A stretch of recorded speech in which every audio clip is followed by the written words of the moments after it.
Today's episode of the Arkham Chronicle will be talking all about elimination. If a player is eliminated from a scenario because their investigator was defeated or because they chose to resign, the following things happen.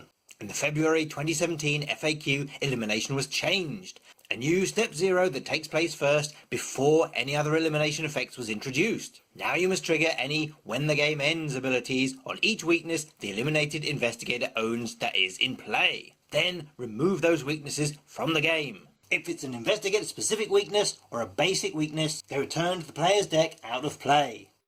All of the cards they control are removed from the game, so their hand, their deck, their discard pile, cards in their asset area, and both of their investigator cards, which is the little one and the big one, are all removed from the game. If other players have control of some of their cards, say for example, Daisy had given the knife to Roland using an ability on a card such as Teamwork. These will stay in play under that player's control until they leave play, for example by going to a discard pile. Then they're removed from the game and placed with the eliminated player's other card. All of the eliminated players' resource tokens are placed back in the token pool. If the investigator had any clue tokens, then these are placed on the location that the investigator was at when they were eliminated. So for goodness sake, be a team player and get eliminated at a low shroud location. If there were any enemies engaged with that investigator, these are also placed at the location in which the investigator met their demise. These are now unengaged, but they keep their current game state. So if they were exhausted, they stay exhausted, but if they were ready, they will engage as all unengaged enemies do. If there are any other cards in the eliminated investigator's threat area, these go to the appropriate discard pile. If it's an encounter card, it would go to the encounter discard pile. If the investigator that was eliminated was the lead investigator, then the remaining players, if there are any, now choose a lead investigator. And if the player eliminated was the last player, then the scenario ends, and you go to the no resolution was reached entry in the campaign log for that particular scenario. One thing that does not change is the per investigator value. This defines the amount of clues that are placed on certain locations and that are required to be spent in order to advance the act deck, and determines the health value of certain monsters.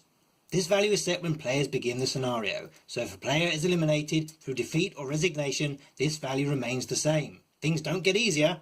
This is Arkham, what do you expect? Note that per investigator refers to both the symbol and any text which says per investigator. Neither of these values will change due to the number of investigators decreasing. You must treat this value as though it were a printed number on the card.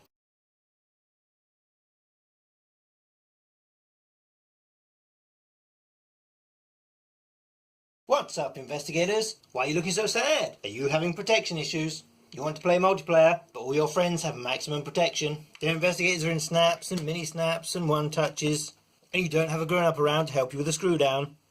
Oh man, we feel your pain. Okay, if you truly want to kick their ass in terms of protection, you need to crank it up to a whole new dimension. The third dimension. This is the 3.5 inch by 2.5 inch horizontal Lucite card holder from Ultra Pro. When you bring this onto the gaming table, people are going to know you're special. If you sit down in a gaming cafe or at a convention, everyone will look at you in a whole new way. As you can see, it does come shrink wrapped to protect the surface. It is 1/2 inch thick. It has a generous stand so it doesn't topple easily, and it's angled to make viewing easier. So how do you get the card into the holder? Well, we couldn't see a way, but after much trial and error, wow, we totally screwed the spatula. We discovered there is a narrow aperture at the top, and you drop your card in like posting a letter. Consider this the mother of all top loaders. The opening is very narrow, but if you can bullseye womp rats in your T16 back home, you should be able to get a 35-point card into this opening, although it will have to be naked. But this is crazy! Having the opening at the top means that the dirt and the dust in the air will be settling into the opening. Having the entrance at the side would not only seem more sensible, but reduce the width of the area exposed to the elements. It also only really works in the landscape orientation because of the stand, so you can't use it for most cards, but a pair of them would be perfect for agenda and act cards. It is also totally clear with no frosting, so you can see both sides of the card. It is a proprietary formulation of acrylic called Lucite. Lucite is a trademark of DuPont, who first registered it in 1937. The chemical name for this type of substance is polymethyl methacrylate, or PMMA, and you will know it by many brand names such as Perspex and Plexiglass. This stuff is more than a century old. going all the way back to the formulation of acrylic acid in 1843. It's insanely strong, so it's used to make the walls of aquariums and submersible craft, as well as aeroplane windows. It's also used to make the display cases in museums, as it blocks UV light while transmitting visible light, making it very clear and helping to stop your cards from fading.